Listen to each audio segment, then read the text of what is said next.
بسم اللہ الرحمن الرحیم صلی اللہ تعالی علی حبیبہ محمد و آلہ و صحبہ وسلم۔ السلام علیکم ورحمۃ اللہ وبرکاتہ۔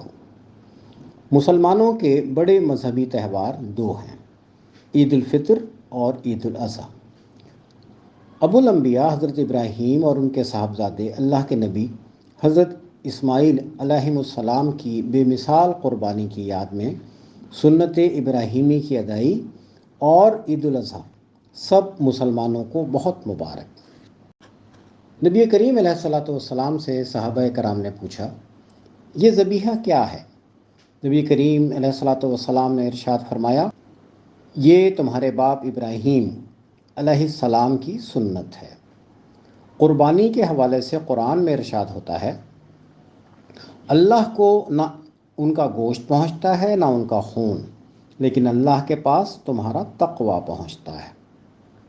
عید الاضحیٰ پر قربانی کرتے وقت اللہ کا شکر ادا کیجیے اور اپنے آس پاس مستحق افراد کو ان کا حق بہت عزت اور تکریم کے ساتھ پہنچانے کی کوشش کیجیے۔ اللہ تعالی ہماری عبادات اور قربانیوں کو قبول فرمائیں، آمین۔